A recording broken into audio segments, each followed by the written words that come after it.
जैसे संस्था बनाई गई है उस उद्देश्य के अनुरूप अपना रचनात्मक कार्य करेगी जिसका समाज को लाभ मिलेगा। और जब संस्था के संविधान से विपरीत अगर कोई आचरण किया जाता है या संविधान को ताक पर रख करके थोपने की प्रक्रिया अपनाई जाती है तो निस्संदेह हर किसी के मन में ये विचार आता है कि उन लोगों की मंशा ठीक नहीं है, हम गलत प्रक्रिया का विरोध कर रहे हैं, किसी व्यक्ति का विरोध नहीं कर रहे हैं। मामला क्या है गुरुजी? किस बात को लेकर विवाद हो रहा है? इस समय सबसे बड़ी बात यह है, अखिल भारतीय विश्व हिंदू महासभा का जो संविधान है, ऐसे वो संस्था भारतवर्षीय विश्व हिंदू महासभा के नाम से रजिस्टर्ड है, जबकि उस लोगों को भ्रमित किया जा रहा है अखिल भारतीय विश्व हिंदू महासभा के नाम से। उस संस्था का नाम है भारतवर्षीय विश्व हिंदू महासभा।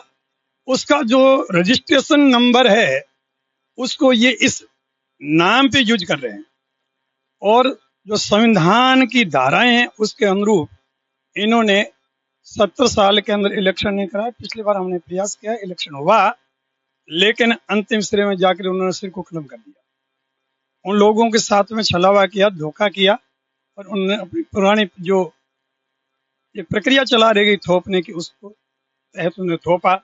बीच में कोरोना काल का बहाना लेकर के भी उन्होंने थोपने की प्रक्रिया को जारी रखा और इस समय तो 100% उनकी मंशा मलिन हो चुकी है, वो संवैधानिक प्रक्रिया में विश्वास ही नहीं करते। हमारा एक ही कहना है, पूरे समाज का कहना है, संवैधानिक प्रक्रिया से 5 वर्ष के बाद समाज संस्था को जिस तरह प्रक्रिया से चुनती है, चुन करके योग्य एक समाज की धारा के अनुरूप जीवन यापित करने वाला योग्य चरित्रवान एक समाज का नेतृत्व करने वाला व्यक्ति है। हर समाज की अपनी परंपरा होती है, अपने रिवाज होते हैं, अपनी संस्कृति होती है। तो इसी तरह से जामानी परंपरा में भी अपनी एक परंपरा रही है, सभ्यता रही है, संस्कृति रही है। हमारा समाज के अंदर रोटी और बेटी का रिश्ता समाज में ही होता है और समाज का नेतृत्व अगर कोई व्यक्ति करना चाहता है तो उसको समाज की विचारधारा के अनुरूप जीवन यापित करना पड़ेगा। उदाहरण के तौर पे अगर आप कांग्रेस पार्टी को ज्वाइन करते रहे, कांग्रेस की विचारधारा के विपरीत चलोगे, क्या आपको कांग्रेस पार्टी में रखेगी?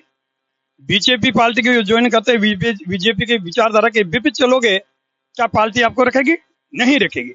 इसी तरह से समाज की जो मर्यादाएं हैं, समाज की विचारधारा है, ये उनका कृत्य है, वो समाज को ठेस पहुंचाने वाला है। इसलिए उनके आचरण से पूरा हिंदुस्तान का विष्णु समाज हतोत्साहित है। अब उनको बेटे और समाज में दो में से एक चुनना पड़ेगा। और पुत्र मोह में अगर रहना चाहते हो, आज समाज के संवैधानिक पद से त्याग दीजिए, व्यक्तिगत जीवन कैसा जीते, किसी को कोई आपत्ति नहीं है। संवैधानिक पद पे रहोगे तो समाज की मर्यादा में रहना पड़ेगा। इसी का ही प्रतिरोध जो पूरा हिंदुस्तान का विष्णु समाज कर रहा है। गुरुजी, एक और बात, आपने जब वसुंधरा राजे तत्कालीन मुख्यमंत्री थी तब नीले वस्त्र को लेकर जो सरकारी पोशाक थी स्कूलों की, उसको आपने चेंज करवाया था। अशोक गहलोत की सरकार ने उसको वापस शुरू कर दिया। इसको लेकर आप क्या कहना चाहते हैं?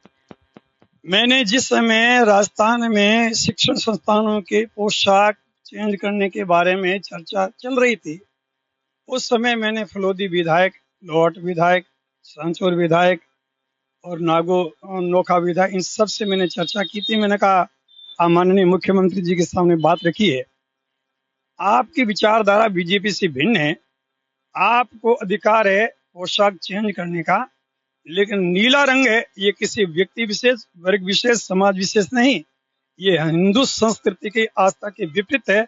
इसे आप कोई भी रंग चेंज कर दीजिए, ब्लू मत कीजिए।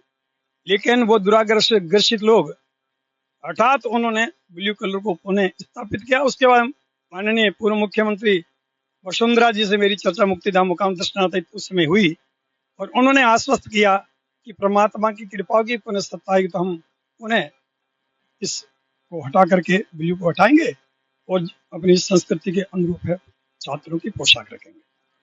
गुरुजी, सुनने में आ रहा है कि आगामी विधानसभा चुनाव में भी आप बाड़मेर या जालोर के किसी विधानसभा क्षेत्र से चुनाव लड़ने के लिए, क्योंकि सोशल मीडिया पर आप लगातार एक्टिव है और राष्ट्रवादी जो गतिविधियां हैं उसमें शामिल होते नजर आ रहे हैं। राष्ट्रवादी गतिविधियों में सम्मिलित होना, मैं राष्ट्र का नागरिक हूं तो राष्ट्र का कोई भी नागरिक सम्मिलित हो सकता है और ऐसा हमने कोई संकल्प नहीं किया कि राजनीति में प्रवेश करेंगे। राजनीति के लिए हम करते हैं समाज हित में, राष्ट्र हित में जो कुछ हो और हमारा जो कुछ हमने कुछ पाया है, जो समझा है, हम दूसरों का मार्गदर्शन करें, सही मार्गदर्शन, ताकि राष्ट्र के प्रति हर एक की भावना जागृत हो, राष्ट्र की सेवा में वो समर्पित हो। और ये सब राजनीति तो एक काल के भविष्य की बातें हैं। समय क्या करता है, काल में क्या छिपा है, तो किसी को पता नहीं है। लेकिन हम जो कुछ करते हैं समाज और राष्ट्र के प्रयास कर रहे हैं। योगी जी ने जो कुछ किया है वो संवैधानिक पद की गरिमा को बरकरार रखने के लिए उन्होंने जो संकल्प लिया था राष्ट्र की सुरक्षा का, उन्होंने भारतीय संविधान की प्रक्रिया के तहत जो कुछ किया है, आराध्य तत्व को जीरो टॉलरेंस नीति के तहत उन्होंने जो कदम उठाए हैं, वो एक सुव्यवस्थित सुशासन देने का उनका एक सफल प्रयास था। देर बाद दुरुस्त हुआ। योगी ने जो किया है वो शायद और कोई भी मुख्यमंत्री ने कर पाया, न करने की इसमें योग्यता पात्रता थी। योगी ने वो रचनात्मक करके दिखाया है। एक सन्यासी भी एक सुशासक हो सकता है। राष्ट्र की सुरक्षा, हर एक जीवन का व्यक्ति होता है, उसके व्यक्तिगत संबंध का जो स्वार्थ रहते हैं वो निजी स्वार्थों के लिए सोचता है। लेकिन एक सन्यासी अगर शासक है तो वो तो सब कुछ वीतरागी, उसके लिए वसुधैव कुटुंबकम, पूरी वसुंधरा परिवार के समान है। वो एक प्रजा को सुशासन देने के लिए हर एक निर्भीक होकर के जीवन जी सकते हैं। जिन माफियों भूमाफियों ने अपना आतंक फैलाया था, आज वो छिपने की कोशिश करें, छिपने की कहीं भी जगह नहीं मिल रही है। उनके किए कर्मों का दंड समय पे मिला। योगी ने कहा था विधानसभा में, जिन्होंने भी संवैधानिक प्रक्रियाओं का अवहेलना की है, मिट्टी में मिला के छोड़े, मिट्टी में मिलाए, और मिलने भी चाहिए। मैं राजनीति में पढ़ना नहीं चाहता, लेकिन मैं कह रहा हूँ कम से कम दूसरों को ऊपर अंगुली उठाएं। मैं आपकी तरफ अंगुली करूँ, 3 अंगुली मेरे खुद मेरी तरफ हो रही है। खुद को आत्मावलोकन करना चाहिए, कांग्रेस को आत्मावलोकन करना चाहिए कि हम किस दल में है, हमारी स्थिति क्या है। टाइम हमारा आएगा, हमारी जब इंक्वायरियां होगी तब पता चलेगा हकीकत क्या है, धरातल पे क्या घटित हो रहा है। तो ये रहे बिश्नोई समाज के राष्ट्रीय संत डॉक्टर बोलराम सिंह ने कहा है कि कुलदीप बिश्नोई को समाज या अपने बेटे में से एक को चुनना होगा। नरेश बिश्नोई, राजस्थान तक।